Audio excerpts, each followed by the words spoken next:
Hi, it's Chris Titley here. On this week's episode of Scoreboard, I'm joined by Jarryd Lyons. Jarryd, thank you so much for being part of this series. No, thanks for having me, Chris. Jarryd, 2024, I'm going to start with that. How's 2024 been for you? Yeah, I guess it was a bit of a whirlwind year in the end. Sort of football, I knew it was coming to an end, so I was looking to life outside of football, but at the same time it was a really exciting year with the footy club, and obviously the team was going really well.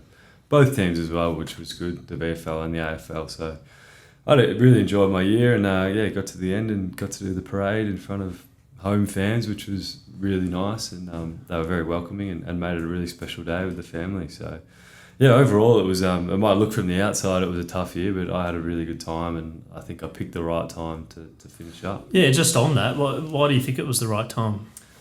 Oh, just talking with people and obviously speaking with fags and things like that sometimes it's easy to go an extra year, but then it ends up being a tougher year. And I think a lot of people said that if you're a year early, it's actually better than being a year late.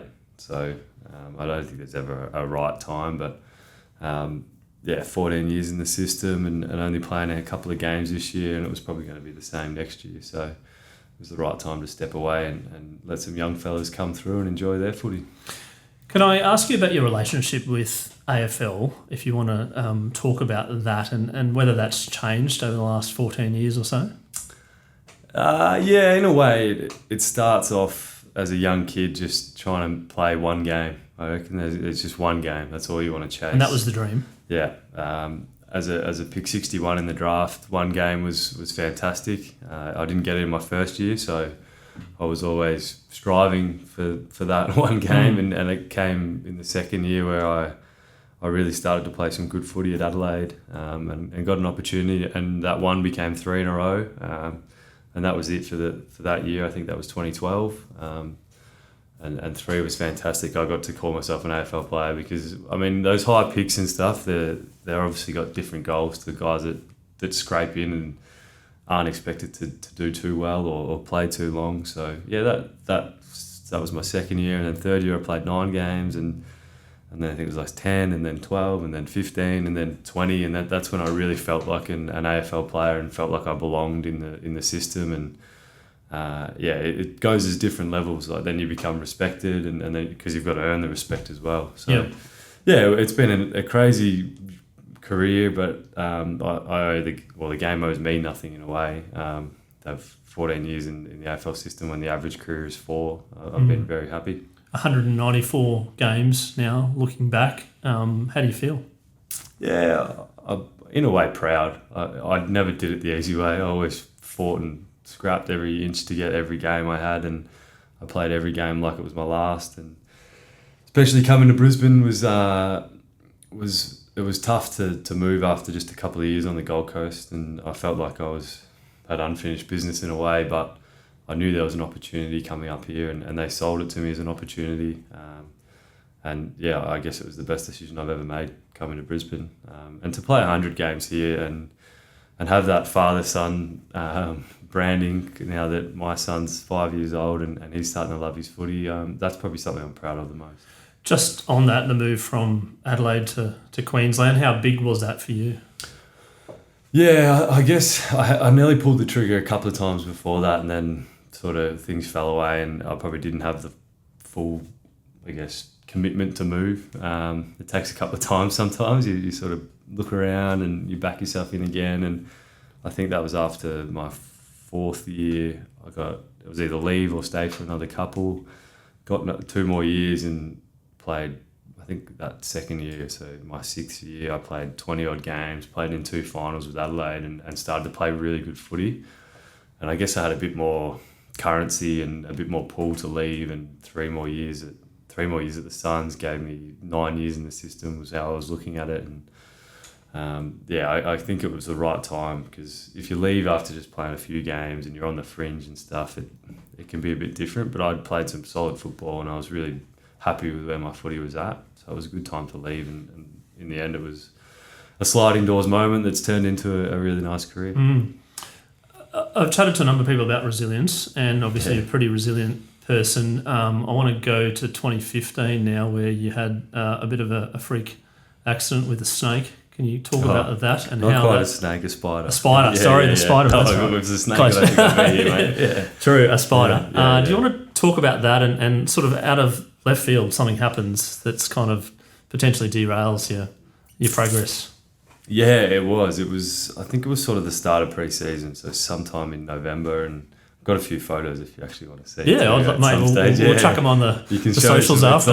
It's one of the one after sort of warning because it's pretty gory, but right. Yeah, I think it was just a small. There was a lot of. I was living in an old house. There was a lot of whitetails and spiders around, and I woke up with a bit of a bite one day, and it progressively got worse and worse, and people prod fingers at it when you're at a football club and think it's an ingrown hair and things like that, and it got worse and worse again, and I had to go home one day after about a week.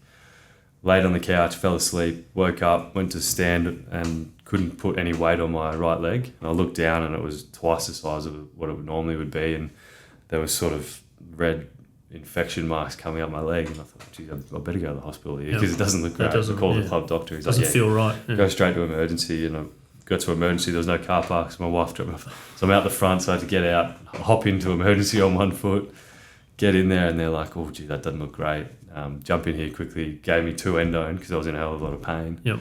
I'm laying on the bed. The doctor comes in, has a look after a bit, and it was getting worse. There's photos where it's starting to crawl right up my leg, and my lymph nodes are starting to inflame, and all the way up into my armpits. And they're like, oh, we're going to admit you now.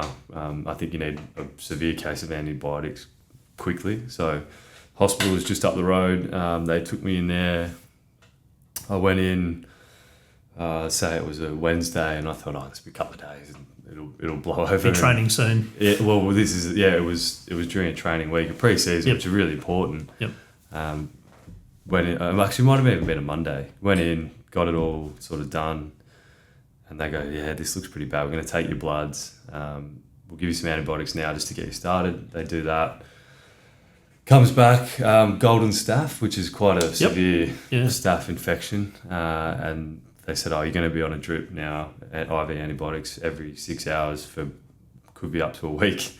I was like, pardon, a week? And I was like, I was only in my 4th or 5th year establishing myself as a player, and basically to lay in bed for a week. And it didn't really matter because I couldn't walk. So I've sort of laid there every 6 hours, so 12 o'clock at night, bang, they come in, needle in the arm. 6 a.m, bang, come in, needle in the arm. By the end of it, all my veins have been needled. Can't really sleep or get any continuity. I'm trying to find a new vein I've got on the top. And far out. Yeah. I think we ended up doing a couple in the top of my arm and things like that. And eventually the bubble on my leg started to get bigger and bigger and burst in the middle of the night. And there's photos of all this blood. They won't be going on social media. We'll just keep that, and then, it finally burst and I was able to actually walk around. So that was by day 5 or 6, but they still wanted to keep me in for a couple more. So they'll let me walk out in the street, go get a coffee, go have lunch and stuff. But I'd have to come back and be there on every 6 hours. So finished the week's worth and had a beautiful scar.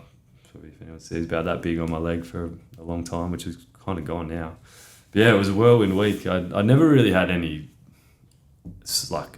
standard injuries, but I've had some strange ones like that, and at one stage I'd damaged my voice box and lost my voice for 6 to 8 weeks. Like I literally couldn't speak in a room unless it was completely silent and talking. And the cause of that? No idea in the end. It was just either not a cold concert that you went to. It was just a cold or something that I wasn't speaking properly, and damaged my vocal cords. I had to go and see a vocal coach, and it's pretty hard to play footy without your voice. Well, this was in 2016 when I was in the AFL side playing every week. So we'd get to a centre bounce and I'd pretty much have to have all the Scotty Thompson, Sam Jacobs, all these guys come in, and I'd have to whisper to them what we want because I couldn't speak at all. Just had to wave my hands around. So I'm going to ask a question on that. I went to the 23 grand final and obviously watched this year and whatnot, but the noise when it comes into AFL, and particularly in finals, goes up a notch.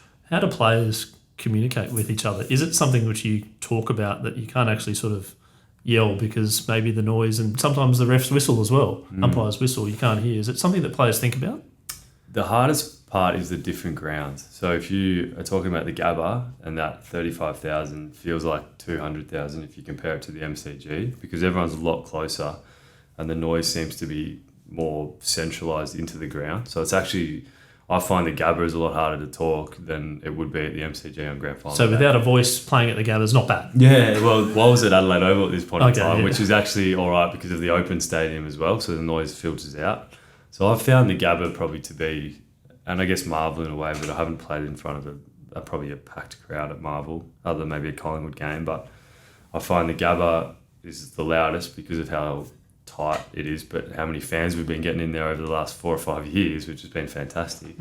And those finals against, say, Richmond or Carlton, things like that, they're the hardest ones to talk in front of. Because you go back out to grand final day last year, and I can still vividly remember you can actually block the crowd out quite well, and that was 100,000 and Collingwood fans too.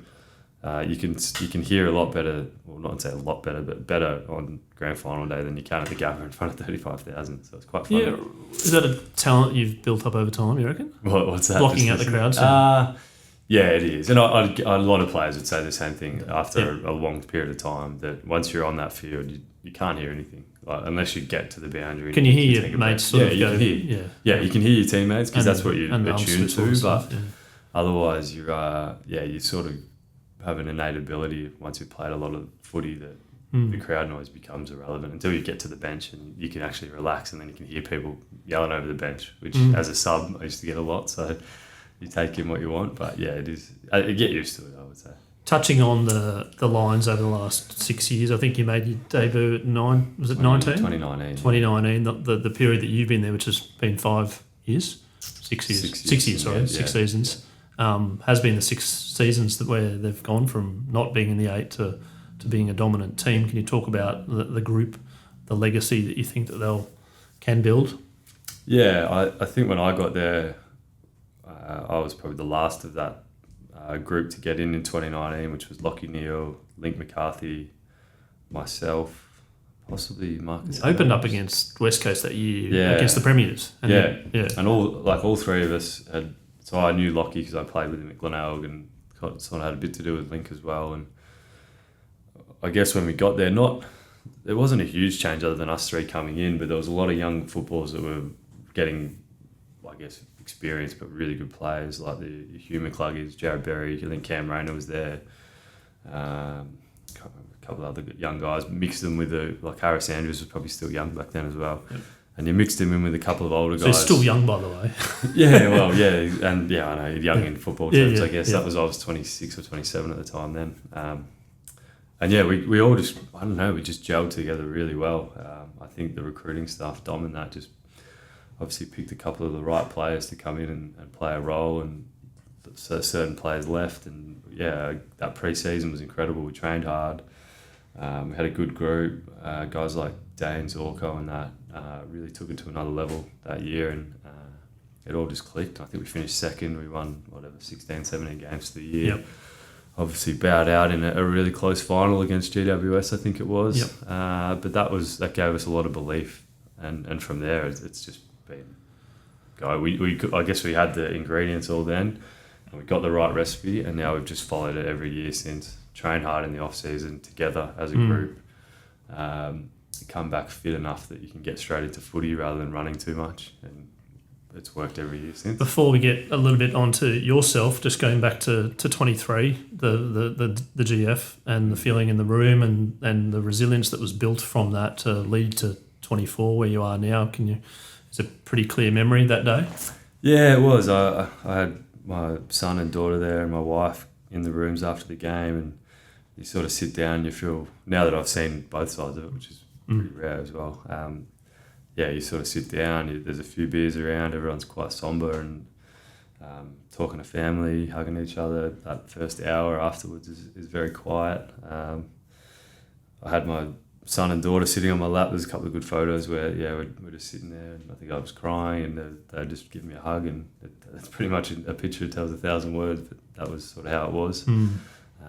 After that sort of hour or two, you get over it, you start to have a couple more beers, and you start to get together as a group, and everyone disperses. That, I guess in a way, when you win the granny, there's a lot of people that hang around for a long time, and you're sort of around everyone. When you lose, it becomes just the group of players and coaches together, and we sort of get around each other and go back, have a quiet beer, and life moves on pretty quick after you lose. But when you win, it was a completely opposite. Everyone's in the rooms, it's shoulder to shoulder. There's people you haven't seen in years that are coming in, and they end up hanging around all day and all night. So you get actually less time with the playing boys as mates because there's so many other people around. Yeah, so sponsors, board members, CEOs. It's very different in that ex-players. regard. Yeah.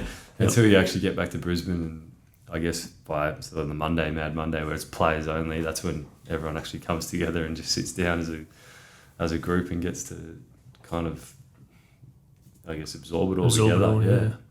Just on the sort of winning and losing in AFL, do you have a recollection of how many games that you've won versus how many games you've lost? There is some data on that. I should have done my myself research. Myself, Zorks and that, we used to look at that every now and again because there's good spreadsheets on the internet. I think I was at maybe 58 to 60% winning, which significantly improved at Brisbane. That made a huge difference because I won a lot more than we lost when I was here. So I was in the positives. Let's put it. And do you reckon you learn as much winning as you do from losing? No, you wouldn't. No, and we've always had the motto, and Fags is really big on this. You either win or you learn. You don't lose. So take that as you will. But when you win, you obviously still learn some stuff with how many cameras are around at the moment, and you can see all the different footage. But winning can mask over a lot of things in a way that don't get exposed until you actually lose. And I think losing a lot of those finals, we learned so much from that. It built up to last year where we obviously just missed out on a granny, and then this year where it all came together. And then now the decision for you to retire, the next phase for Jarryd Lyons. What are you thinking now at 32? You've got a life ahead of you. You've played an unbelievable amount of football. Your relationship with football now, you want to stay in it, or is it there's a slight inkling in your brain saying I want to start something new? Yeah, I think football has been life, so I'd be mad to leave it. My wife's from Adelaide, and I spent a long period of time there, and I've got a lot of friends outside of football in Adelaide. So we've made the decision to move back there, and my brother's there playing for Glenelg, and ironically, I played 3 years at Glenelg when I moved to the Crows because he used to get drafted out to different teams. They didn't have their own reserves team back then. So, it was a bit of a sort of fairy tale moment. I thought I could have gone back and played at Crows, their reserves club, and pushed to get into coaching and things that way. But I spoke to a mentor of mine. He said in 30 years' time, if you had the opportunity to actually play a season with your brother, because we had 4 years here and we played one practice game together or something like that. He said, if you looked back and you had the chance and didn't take it, how would you feel? And could sort of put it in perspective that I thought, they've just come off the last 2 Samford grand final wins, so they're going for 3 in a row. And I thought, I'd be mad not to just go back and have one more year there. And a lot of people say that once you get out of the system, it's hard to get back in. But I've got some close mates that went out of the system, played like Michael Barlow, who played at Werribee, coached Werribee, and now is back into head development coach at the Kangaroos. He said it makes you appreciate it more in a way. That you get out, you experience a bit of real life, get a job, do whatever you got to do. Then if you're good enough, you get back in anyway.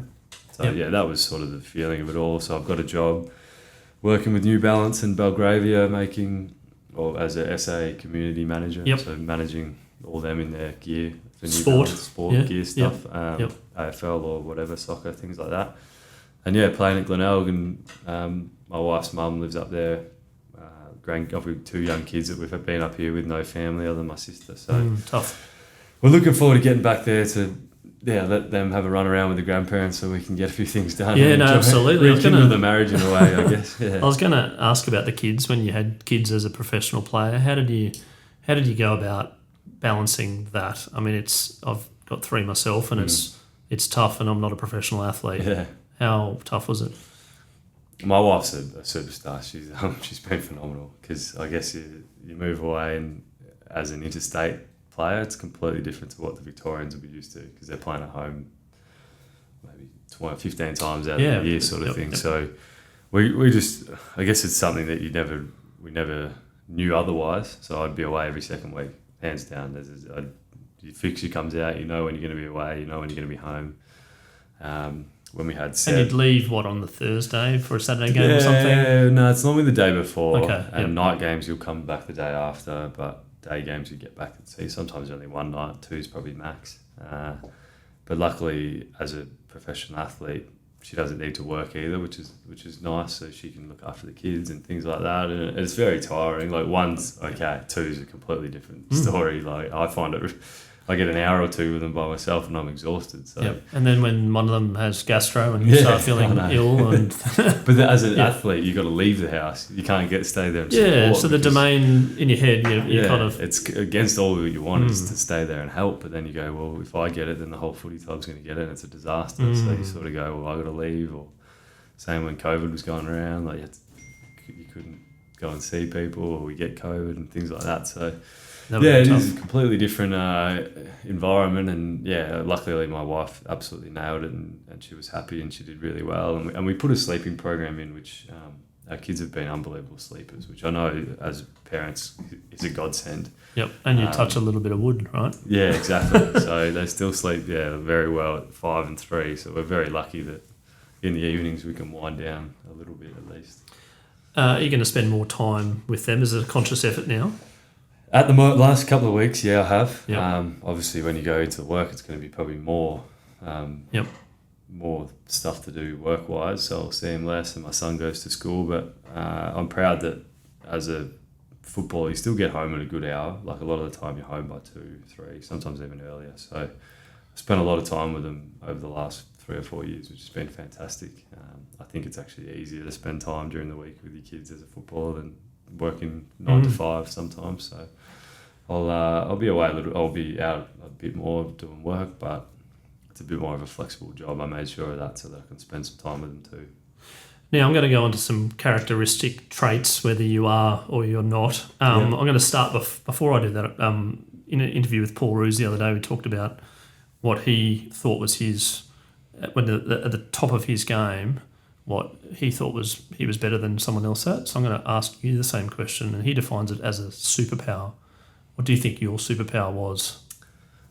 As a characteristic as a player, or as in a physical attribute, or more of a more as a player? Like, were you the fastest, most skillful? As a player, my footy brain was probably something that helped, because I was never fast. I was never an elite runner, but I could read the game really well.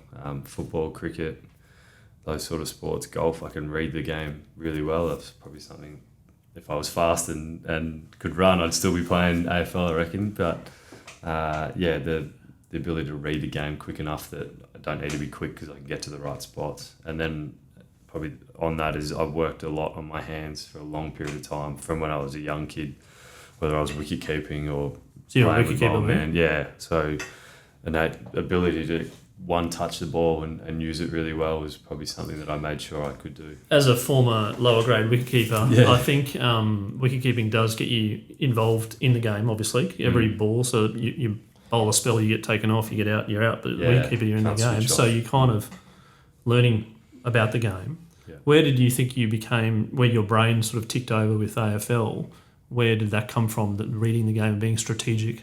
From my old man. He's the same as me. He was never fast, never endurance based, but he was a wicket keeper, really good cricketer, and a very good footballer at the same time. And I learned everything from when I was 5 to say 16, 17 off him, and a lot of his mates too. He grew up in a big sporting environment. I think he's a Sandringham VFA Hall of Fame member now, so 150 odd games, premiership player in that regard. So I grew up around a lot of footballers, and he's still coaching lawn bowlers now. Like, he's a really good coach. So sport was just blood. Footy, cricket. I tried baseball, tried everything when I was growing up, and golf as well. I got down to about a handicap of 4. So everything I tried, I was really good at sport wise. And I put that down to my old man. He's got the same ability to read the game as me. So when we watched the game, we didn't just watch a game of footy.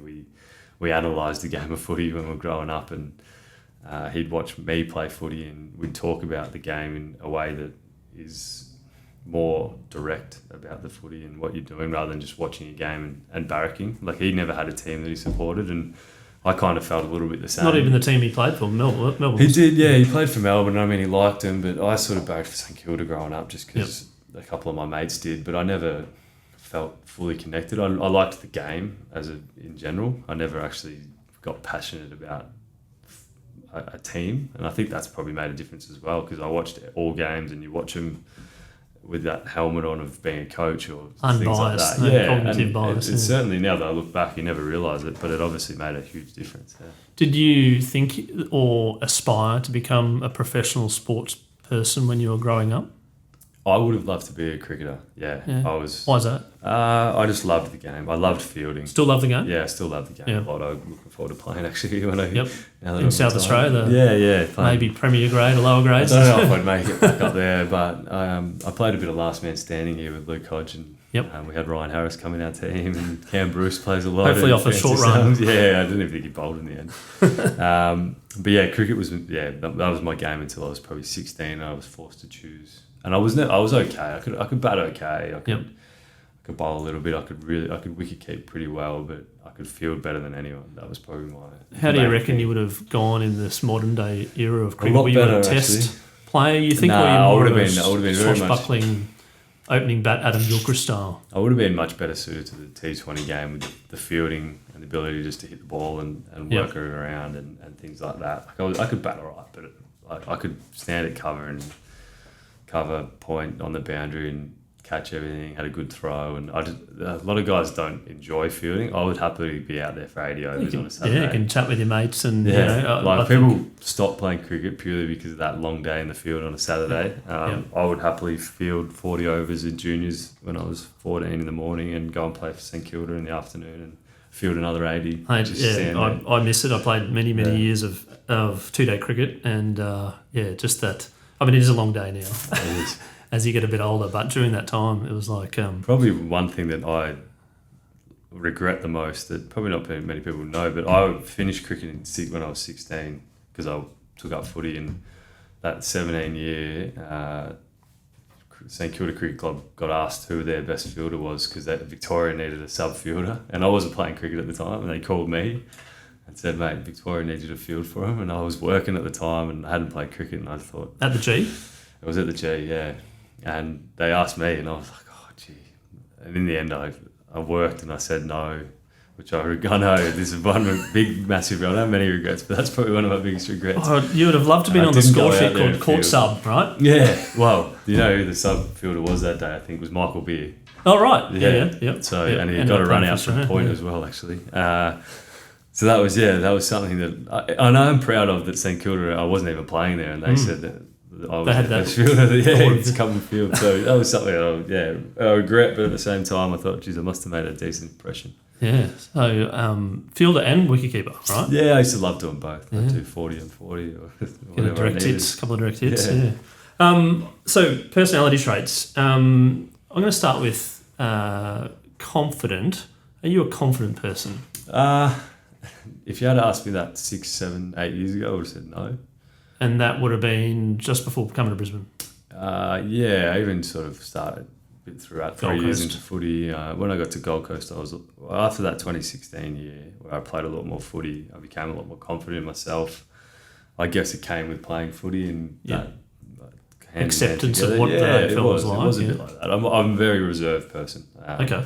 That's my next question. Yeah, sorry. No, but so confidence, I mean, it's certainly become, in a trained way, I've become a lot better in that regard, especially doing things like this I would never have done back in the day. I do a lot of public speaking now, working with charities and things like that. Yep. So, confidence now, yes, I would say that's still a little bit, but I would say I'm a lot more confident now than I ever was. What about structured? Yes, because football makes you that way, but also no, in a way that I'm not fussy. Like, I don't mind. My wife's very structured, so we get along quite well. She does all the structured stuff. I don't mind taking it as it comes, because as a footballer that wasn't in the ones all the time, you're always in limbo up until Thursday or Friday. So you never actually know whether you're going to be playing here, playing there, travelling, not travelling, things like that. So I became, in a way, very comfortable with not knowing things until bang, they hit you in the face sort of stuff. Yep. So, yeah, I can be structured if I want to be, but I'm quite good at taking things in my stride too. Retirement brings a whole new level of Yeah. probably unstructured life, like because there was a routine and as a professional player, you knew who you're playing this week, you knew when you're travelling, you knew when you're going to do the sessions and all that sort of stuff. How do you think you're going already in the first couple of months of making sure that there's a routine somewhere, maybe? The first, I guess, the first and hardest bit has been being able to just go, I've got to go for a run when it's not actually my job anymore. And my wife's really good with that. We actually, my mum came over the other day and we went for a run together because she likes being fit too. It's the first time you've been able to do that. Yeah, it is. Yeah, it went a long time. So yeah, it's in a way it's been quite nice. You sort of just pick and choose. You're not fully directed on how you got to run and all the tough stuff. You can actually just go for a run and it's nice. You just run around the streets, do whatever, as opposed to doing the fartleks interval stuff that you've got to do as a footballer. So in a way, that's been quite nice. And it's been almost 2 months now where a bit of time with the family, being able to go and see mates at night, have beers and things like that, where you're very regimented as a footballer. If you're going to have a drink, you might have 20 on a Saturday night and then that's it. You don't touch another drop, but just having 2 or 3 beers every now and again. Yeah, because you can, right? Yeah, you can. You know? And you're 32, you right? Don't so feel terrible you're not about old, it. right? Yeah, you don't feel bad about doing it. And I think in the way football is now, it's changed a lot since I started as well, where kids have everyone's just really professional. The whole game is just professional. Everything's, even just having one beer, people won't have one because it's just frowned upon. And like people take photos and things like that. Which didn't happen in our day. I've got a question on that actually. A person coming into the AFL this year, maybe they've been drafted, looking back at your career, what sort of advice would you give them? I would say don't pick the people that you want to take their opinions on board, because when you get in, there's going to be 1,000 opinions and noise there's everywhere. A lot of noise. And I reckon I probably took in too much noise early on because I was playing good footy in the sample and I wasn't playing AFL, and then all of a sudden there's 1,000 people giving their opinion on whether you should be picked or why, or what did you do to the coach and all that stuff, and you start to believe it a little bit. A lot of the families start talking to you and saying, oh geez, you should be in the side or things like that, and all of a sudden there's 1,000 different angles coming at you, and eventually I just thought, it's not, I'm not playing because it's probably, I'm not doing something not right. So speak to the right people, speak to the coach, speak to your mentor or whatever, and just get a direction and go that way. And I think it took me 4 or 5 years before I did that properly. And lo and behold, I started playing my best footy and played. And becoming confident as well. Yeah. I played, I think, say 20 games in that my 6th year, and that left me on 55 when I left Adelaide. So in 5 years... 11 a game, half a season basically. 35 games in 5 years, because AFL games, something like that. 7 in, yeah. And because I was in and out, and I just never quite nailed it. And then 20 in that year, and then obviously played a lot of footy since then. So almost 100 and something in 6, 7, 8 years on that. So yeah, I think I just picked the right people. Like Scott Camperelli was really good for me at Adelaide. Hard but fair, and I've always been a hard but fair guy. I like that. I don't like to be beat around the bush, and I'll just tell me and I'll go and do it. That's sort of that's probably the motto I developed. But direct feedback's fine. Direct feedback, you would have got a number of times not being picked, right? And saying this is, you're not good enough. And do you ask why? Is there particular reasons? Do you take that on board, or you just wear it and grin it and bear it and right, I'll be back next week? Yeah, and I think for me it was always the same thing. Too slow or not fit enough was it. There wasn't much else to it. So when I really knuckled down, had a really good off season into a really good pre-season, I took those factors out, and bang, I was playing every week. So yeah, that's why direct feedback's great. You got something to work on, it's tangible, you know how to fix it, you can do it, bang. And Phil Walsh was terrific like that. He was unbelievable. Every week he'd sit down with you if you're out of the side. There was like, say, 10 guys that were close, and he'd just take them all out for coffee every single week and say, how do we get you in? What do you think? This is what I think. And yeah, he was... Yeah, won the game, lost too soon, because I think he would have been really amazing and would have left a great legacy. Are you a goal setter? A soft goal setter, yeah. I like to not look too far ahead, but enough that I know what I need to do in that short period of time, or in the moment, say a training session, like I know what I have to do to make sure I can play well on the weekend, or I know what I have to do during the off season to have a good pre-season, to have a good year. But I don't put goals as in things to get to playing footy, because there's so many obstacles that can get you in the way, and getting injured and all that can... So variables, you're like, okay, I want a goal, and all of a sudden you get bitten by a spider. Exactly right, yeah. And that ruins my off-season, which ruins pre-season, which makes it hard. So, but in the back of your brain as a Lions camp, I'd imagine any team, that they want to win the premiership, right? They want to get to September. The ultimate goal, yeah. But then obviously week by week it's like, well, you don't know what the variable brings, whether there's rain or whether there's injuries or whatever it might be. Control the things you can control. I was just play consistent footy. That was it. So that's the goal. So work back from there. Have a good off-season into a good pre-season. Yep. Do all your touch work, all that sort of stuff, which becomes... You don't even realise it becomes autonomous in a way. Like, you're just doing it every week.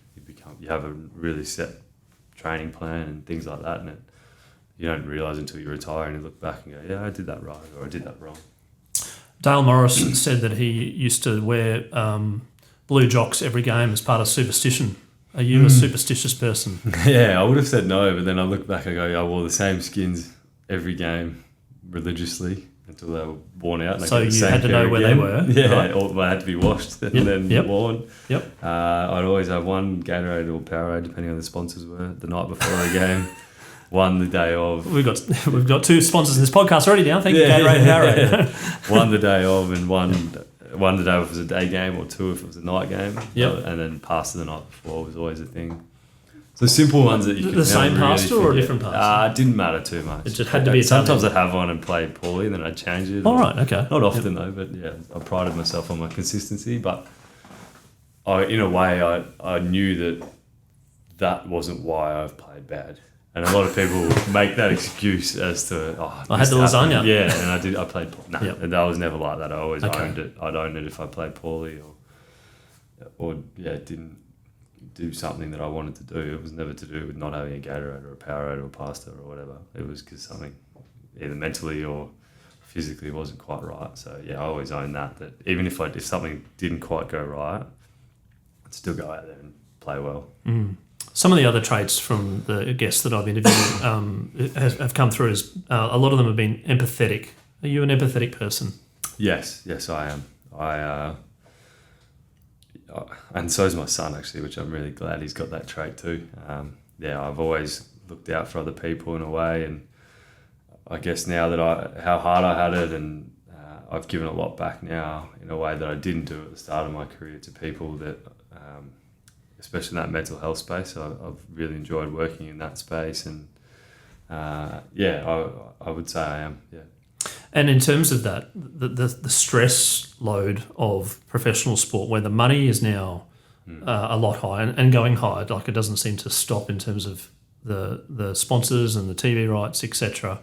The pressure on one from a mental health point of view, as a spectator, seems like it's getting more and harder for each person. Can you talk about your experience and feeling a heap of pressure, whether that ever got to you? It's funny because it didn't really, because I think as a low, it depends how to describe pick 61, so high, low, I can't remember how they work it.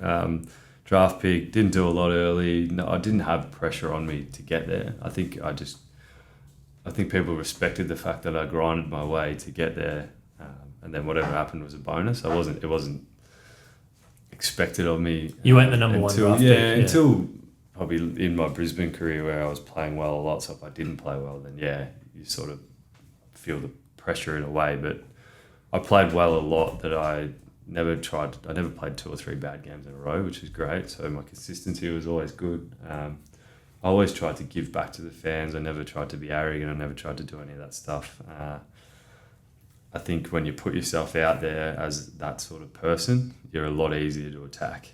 And I think you can see it with all sports people. If you've got that ego and you've got the out there personality. Is it selfish or not, you think? Or like the selfishness comes through a little bit? Like maybe on the field but then also off the field? Yeah, and people see it. People see right through any bravados and things you put on. I always just tried to be genuine. What you saw is what you got from me, and I guess people resonated with that. And I probably noticed it the most when I left, because I hadn't played a lot of footy over the last 2 years, but God, the fans were incredible, the way they cheered me on grand final day, and the messages I received from people and telling, I was very humbled, because I never expected that. I was always just an okay footballer who did some good things for a while, but it was really special the way people spoke about me. And I guess, I've always been a family man who reserved, keeps to myself, just goes out, plays footy, loves to give back to a lot of kids. I like to do a lot of stuff, clinic-wise or things like that. I think I listened to something Shane Warne said one day that, like, someone would always say he'd be the last one out signing autographs and all that sort of stuff when he didn't have to be. And I thought, well, if he can do it and he's the greatest cricketer in the world, then I can give back a little bit. Like, it's not that hard. So, it's something that I've enjoyed over the last 5 or 6 years, because once you play good footy, you have a bit more of a presence to be able to do that. It's not just a 10-game player doing it. Like, you actually respect it. So it's been really enjoyable. And you're out having breakfast and you're having some family time, and people come and recognise you. How does that feel? It's very humbling. And I'll always give them time. Like, they want a photo, they get a photo, or they want to talk, anything like that. And my wife's great like that. She's happy too. And the kids really love it too now. Like, they've started to understand footy, and they come out and watch a lot of VFL games and things like that, or on TV. So, I'll always have time for a photo or an autograph or anything. I think that's the least I can do. One final question in regards to kids. We're talking about kids playing sport. There's now probably an elevated level of pressure because of the professionalism era and the money at the end of the full-time job that you can become an athlete. There's kids playing for enjoyment, and there's kids wanting to be that athlete. What's some advice that you can give to maybe a younger self now, maybe your 5-year-old, when they start playing a bit of club footy or club sport?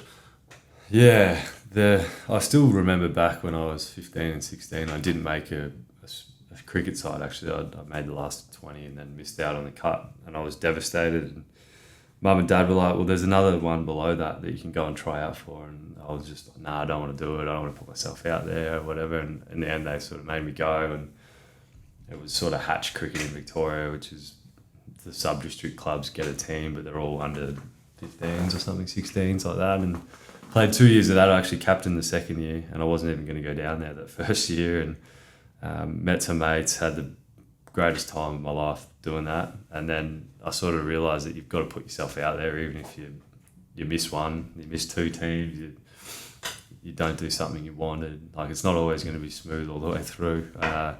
Football-wise, I was just very average up until under 15. So under 14s, I don't reckon I'd come top 3 in the best and fairest from under 9s to under 14s. 15s won best on ground in grand final, 16s came third, and 17s won the best and fairest. And then all of a sudden, 18s, I was at Sandringham Dragons playing TAP Cup and drafted. They're drafted, yeah. So from 15 to 18 was the only period I ever thought, okay, I'm good at footy. Otherwise, cricket was life. So there's always directions. You don't want to be just locked into one area. And I think there's an element of that at the gradings, and you get to 13, 14, people are like, okay, you can't play any other sport, right? Yeah, because that's your tough. focus, right? And I feel like, I don't know, as a parent now, you're looking at it going, oh, really? Part of the fun is playing different sports and seeing where it lands. And you got to juggle. Like, I used to I'd go to footy training from 5 to 6. And then go to cricket training from 6 to 7:30 and the indoor nets and stuff like that. And I was absolutely exhausted, but I just loved it. But you loved it, yeah. So I just did them, and I got to a point, like, I was trying out for the under 16 Vic squad and playing some really terrific footy at 15 as well, or 16. And like, I'm in the MCG nets bowling with players like a couple of guys that actually made it. I think Ash Agar might have been in there, and 98 and number 11. Yeah, Peter Hand. I actually captained Ash in our school cricket team to a premiership. So, right, he's still playing now. He's still going. Yeah, I saw him at the airport not long ago.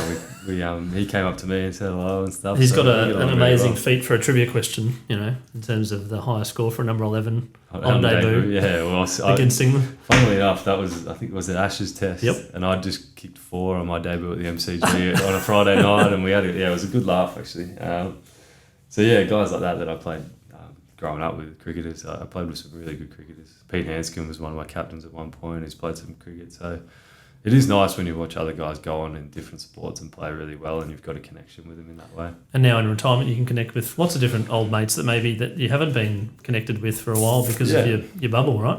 And I'm actually in the midst of creating a business with a mate of mine where we similar like that, where he's a really good business minded old coach sort of guy that we go into offices or go into businesses and talk about a structured program, but have an athlete come in and share their story and things like that, and it looks like it's going to go really well. So give it a plug. It's going to be called Moddy Minds. So anyone who's it's going to probably be February next year, hopefully come out. Moddy Minds, Modern Minds sort of setup. Awesome. So, something we've been working on for a little while, and if it gets off the ground, it'll be fantastic. That's a little side project. Jarryd, thank you so much for coming in and having a chat on the Scoreboard podcast. Very much appreciate your time, and all the best in retirement and the next phase of your life. No worries. Thanks, Chris. Really enjoyable.